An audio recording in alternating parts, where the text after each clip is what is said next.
Hello guys, मैं हूं अमित धाकड़ और आज मैं आप लोगों को आज एक नया रूल पढ़ाने जा रहा हूं। तो स्वागत है आपका हमारी क्लास ग्लोबल इंग्लिश क्लासेस में। और आज हम जो पढ़ने जा रहे हैं वो हम पढ़ने जा रहे हैं भविष्य के बारे में। मैं आज आपको आपका भविष्य बताऊंगा। भविष्य मतलब मैं कोई ज्योतिषी नहीं हूँ, मगर भविष्य पढ़ाऊंगा, मतलब भविष्य में रूल पढ़ाऊंगा फ्यूचर में। तो फ्यूचर में हम बातें बहुत सारी करते हैं, अक्सर हम करते हैं भविष्य की। जब हम बात करते हैं तो हम रूल लगाते हैं, उसमें दो तरीके से रूल लगाते हैं। एक ग्रामेटिकल मानते हैं लोग बाग के, सर आय के साथ बिल लगाया जाता है या सेल लगाया जाता है, क्या क्या लगाना चाहिए, आय और बी के साथ हम सेल लगा दें या फिर बिल ही लगा दें। तो क्या रहता है, स्पीकिंग भाषा में ऐसा कुछ ज्यादा माना नहीं जाता है। लोग क्या होता है, आय के साथ बिल लगा के बोल देते हैं, सेल लगा के भी बोल देते हैं, आय के साथ बी भी लगा देते हैं। मतलब आय के साथ में सेल तो लगाते ही हैं, बिल भी लगा देते हैं, बी के साथ में भी सेल लगा देते हैं और बिल भी लगा। तो दोनों पॉसिबल होते हैं। स्पीकिंग लैंग्वेज में हर चीज पॉसिबल हो जाती है लगभग। कहने का मतलब कोई ग्रामेटिकल ज्यादा मिस्टेक ढूंढता ही नहीं है। तो बट हम ग्रामेटिकल सही भी पढ़ते चलेंगे, मैं आपको दोनों तरीके से बता दूंगा। तो हम आज भविष्य में पढ़ने जा रहे हैं। भविष्य में बोले तो फ्यूचर हम पढ़ने जा रहे हैं। फ्यूचर में रूल यूज होता है हमारा फ्यूचर, विल और सेल। विल और सेल, फ्यूचर में कौन से रूल यूज होते हैं, विल और सेल। तो विल और सेल आज हम अच्छे से समझेंगे। बहुत सारी बातें इन पर होती हैं, टॉकिंग भी हम बहुत सारी इन पर कर सकते हैं। तो गाइस अच्छे से समझना है हमें, और रूल समझ में आए तो आप लोगों को लाइक और शेयर भी करना है इस वीडियो को, ताकि दूसरे लोगों तक भी ये पहुंच सके और वो भी अच्छे से समझ सकें। तो ओके, लेट्स स्टार्ट। तो सेल, विल, अब इन दोनों में हिंदी में लिख रहा हूं। तो पहली चीज मैं आपको सेल बता देता हूं एक बार, और इसको हमें फ्यूचर में यूज नहीं करना है। सेल क्या होता है, फ्यूचर में विल और सेल दोनों का यूज करते हैं, बट आई और बी के साथ में सेल का यूज करते हैं बोलने के लिए और लिखने के लिए, इस तरीके से।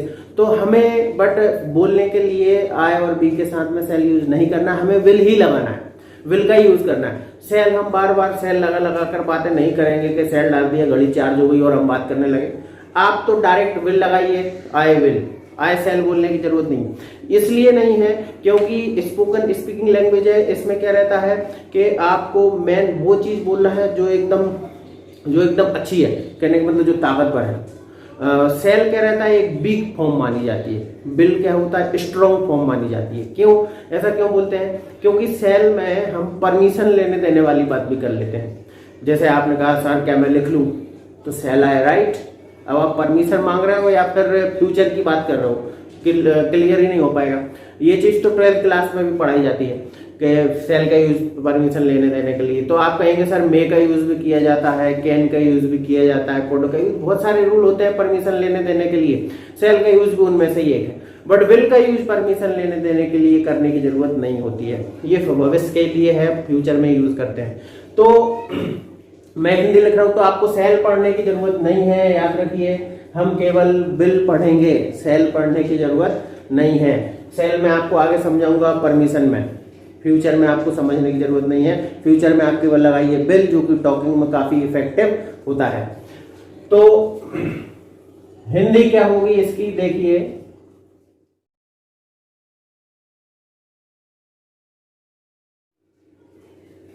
क्या लिखा हुआ है, मैं फिर से बोल रहा हूँ, फ्यूचर में हम सेल नहीं लगाएंगे, केवल विल का यूज करेंगे। सेल का यूज हम आगे परमिशन के लिए ही बताएंगे। तो विल का यूज करना है हमें हिंदी। विल के साथ में आप मतलब आमने सामने ही बात करेंगे और थर्ड पर्सन के बारे में बात करेंगे। सभी व्यक्ति लगा सकते हैं, नो प्रॉब्लम। तो विल के साथ में क्या आप या थर्ड पर्सन, कोई तीसरा व्यक्ति, क्या आप या थर्ड पर्सन यह काम करोगे, काम करोगे, मतलब भविष्य की हम बात कर रहे हैं कि क्या आप ऐसा करोगे। तो मैंने अब इसमें मैं क्वेश्चन बोल रहा हूं, मतलब पहला रूल समझाता हूं मैं आपको। विल,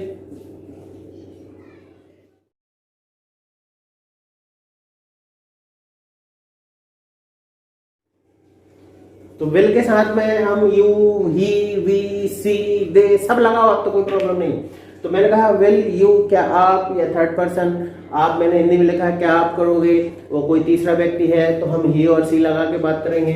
और वर्ब में फर्स्ट फॉर्म आती है, क्वेश्चन हो, आंसर हो, नेगेटिव हो, सभी में फर्स्ट फॉर्म ही लगाते हैं, कोई दूसरी फॉर्म का झंझट ही नहीं है। पहले वाले रूल में जैसे हमने पढ़ा था कि क्वेश्चन है तो फर्स्ट फॉर्म, आंसर है तो सेकंड फॉर्म, नेगेटिव है तो फिर से फर्स्ट फॉर्म।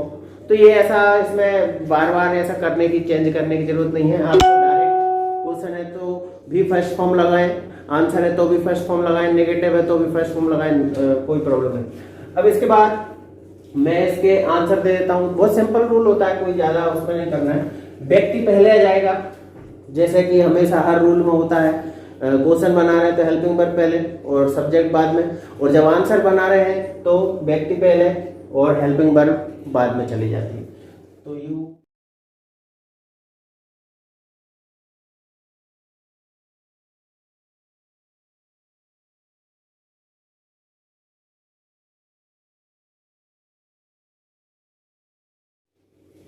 तो देखिएगा इसमें क्वेश्चन में विल यू, इसी एक्शन फर्स्ट फॉर्म, वर्ब की फर्स्ट फॉर्म, वर्ब को मैं एक्शन में बोलता हूँ जैसे कि आप लोगों को पहले बता दिया था और होता भी वही है।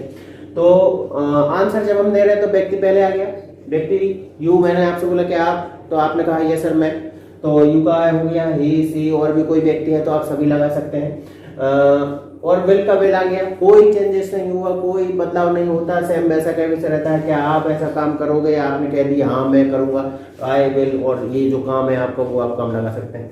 इसके बाद नेगेटिव जब बोलते हैं तो आई, ही, सी, सेम वैसे, व्यक्ति तो वैसा का वैसा आएगा, वो तो बदल नहीं जाएगा। और विल नॉट को आप शॉर्ट में बोल सकते हैं, क्या बोल सकते हैं, वॉन्ट। विल नॉट को हम क्या बोलते हैं, वॉन्ट। इसके बाद एक्शन फर्स्ट फॉर्म जो है वो वैसे ही रहती है, उसमें भी कोई चेंजेस नहीं होता है। तो ये इतना अपना रूल है। क्वेश्चन आंसर नेगेटिव इस तरीके से ही हम बात करते हैं। आप कोई भी बात कर लीजिए दुनिया की, आप कोई भी बात फ्यूचर में, अगर भविष्य में आप करते हैं तो उसमें सामने वाले से आप पूछेंगे तो जाहिर है वो क्या करेगा, उसका आंसर दे देगा।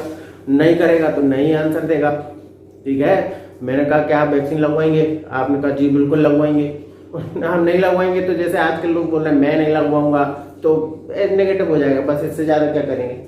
तो मैंने कहा विल यू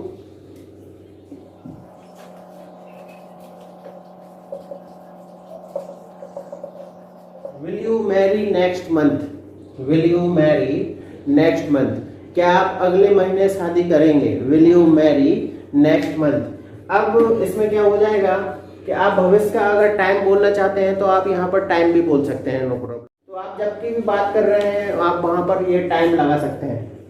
कोई से भी आप भविष्य में 1 साल बाद की बात करें, 1 महीने बाद की, 2 दिन बाद की। तो मैंने कहा will you Mary next month, क्या आप अगले महीने शादी करोगे। तो कुछ खुश हो रहे हैं देखिए कि हाँ हाँ मैं करूंगा। तो अब ये क्या कर रहे हैं आप, मतलब आंसर ही सोच रहे हैं हाँ हाँ मैं कर लूंगा। तो यू का क्या हो जाएगा, आई, विल का विल हो जाएगा। तो ये अपना क्वेश्चन था, will you Mary next month, क्या आप अगले नेक्स्ट मंथ शादी करेंगे, ब्याह करेंगे।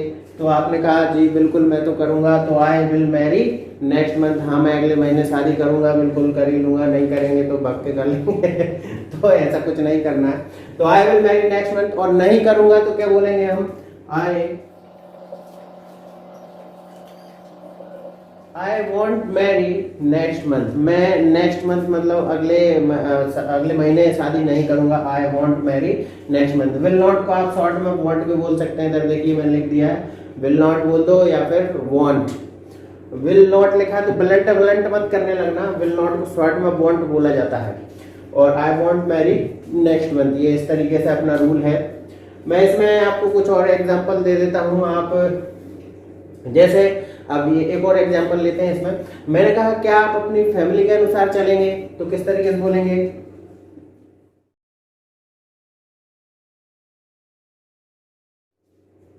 विल यू गो वाई और फैमिली, क्या लिखा हुआ है, विल यू गो वाई और फैमिली, क्या आप अपनी फैमिली के अनुसार चलेंगे। फैमिली के अनुसार चलना मतलब जो फैमिली कह रही है, मतलब ऐसा करो वैसा करो, तो आप बिल्कुल कहा हाँ वही करेंगे हम तो बिल्कुल, है ना। तो I will you go by और फैमिली, क्या आप अपनी फैमिली के अनुसार चलेंगे। आपने कहा यस बिल्कुल 100%। तो I will I will go by my, your का माय हो जाएगा। मैंने कहा क्या आप अपनी फैमिली के अनुसार, आपने कहा हाँ मेरी फैमिली के अनुसार। अक्सर शादी के बाद ऐसा होता नहीं है कि अपनी फैमिली के अनुसार चले। तो I will go by my family, मैं अपनी फैमिली के अनुसार ही चलूंगा। नहीं चलूंगा तो क्या हो जाएगा,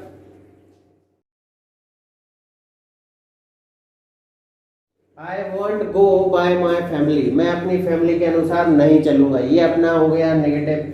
ठीक है, तो अब आप इसको लिख लीजिएगा, मैं इसको मिटा रहा हूं। ओके गाइस, तो हमारा अगला क्वेश्चन है, एक और मैं अब और एग्जांपल दे देता हूं ताकि आप लोग इन पर प्रैक्टिस कर पाए अच्छे से। और प्रैक्टिस करिएगा, बातचीत में उनको यूज करिएगा, रूल हमारा समझ में आपको आ ही जाएगा।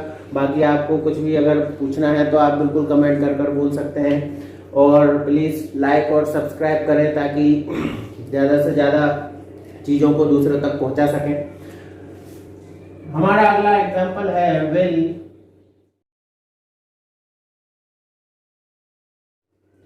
इसमें हम थर्ड पर्सन के बारे में बात कर रहे हैं। विल यू नहीं लगा रहे हैं, हम लगा रहे हैं विल ही। क्या वो come on time, will he come on time, क्या वो समय पे आएगा। समय पर आना, बिल्कुल एकदम टाइम पर आ जाना। Will he come on time, क्या वो टाइम पर आएगा, समय पे आएगा। आपने कहा हाँ बिल्कुल समय पे ही आएगा। तो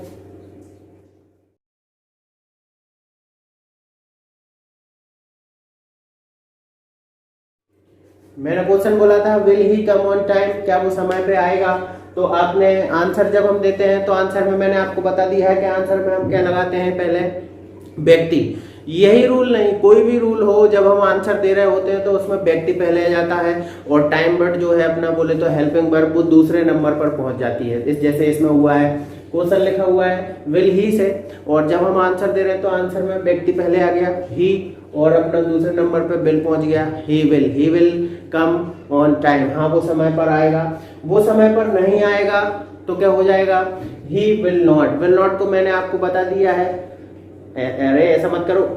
तो ही वॉन्ट कम ऑन टाइम, वो समय पर नहीं आएगा। ही वॉन्ट कम ऑन टाइम। अगला है हमारा अगला एग्जाम्पल,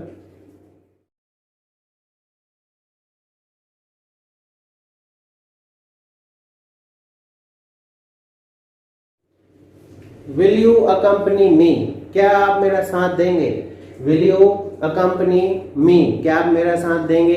तो जब हम इसका आंसर देंगे तो आंसर में क्या हो जाएगा, हाँ। आप किस तरीके से बोलेंगे, आपने किसी से बोला क्या तुम मेरा साथ दोगे, विल यू अकम्पनी में, आप क्या कहोगे, हाँ बिल्कुल। तो आई विल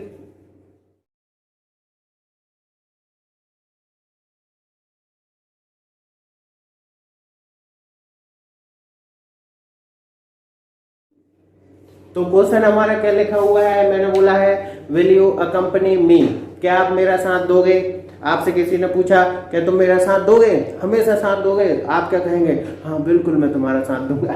तो इस तरीके से हम बोले विल यू अकम्पनी मी, क्या आप मेरा साथ देंगे। तो आपने कहा हाँ बिल्कुल मैं साथ दूंगा, तो आई विल अकम्पनी यू, मी का क्या हो जाएगा, यू। और अगर हम नेगेटिव बोलेंगे तो नेगेटिव में आई वॉन्ट अकम्पनी यू, मैं तुम्हारा साथ नहीं दूंगा। ठीक है, तो अब इसके बाद हमारा अगला एग्जाम्पल है,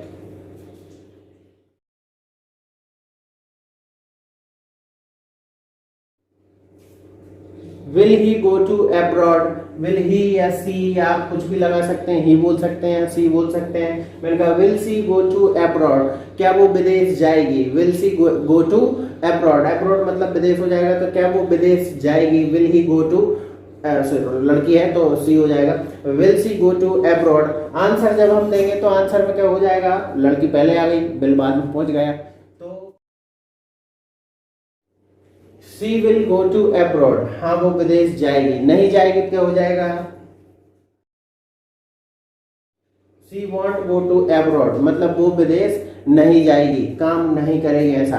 तो भविष्य का ये रूल है, और आप ज्यादा से ज्यादा कोशिश करें कि ज्यादा से ज्यादा इस रूल को आप बातचीत में यूज कर पाए। बहुत सिंपल रूल होता है। मैंने आपसे पूछा will you do the job, क्या आप जॉब करेंगे, आपने कहा yes I will do the job.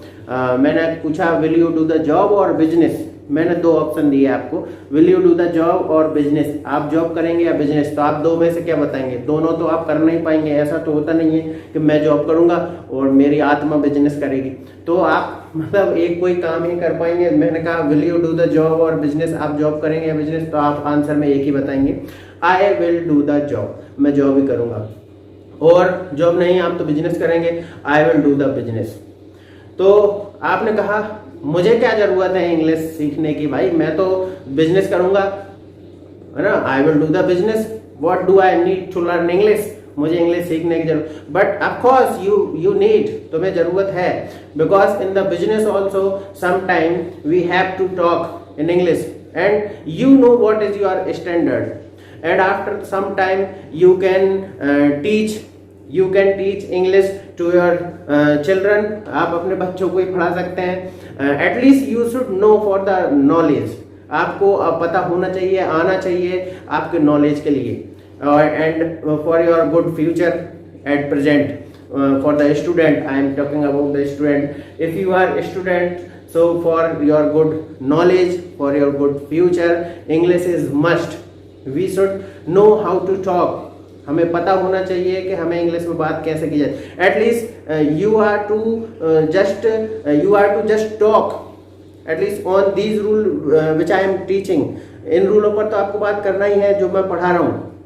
Accept these rule, for talking we need so many rules, talking के लिए हमें बहुत सारे रूल्स की जरूरत पड़ती है।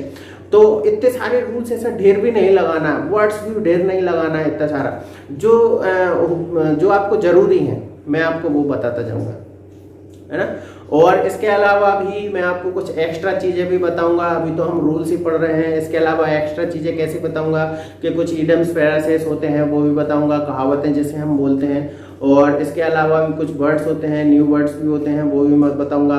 टॉकिंग भी आपको बीच बीच में मैं बताता जाता हूँ, कोई ना कोई स्टोरी सुनाकर, रियल सत्य घटना पर आधारित, ये जो मतलब कोई भी एपिसोड में बताऊंगा तो वो रहेगा सत्य घटना पर आधारित, मैं वही चीज लेके आता हूँ जो एकदम सत्य घटना पर आधारित हो।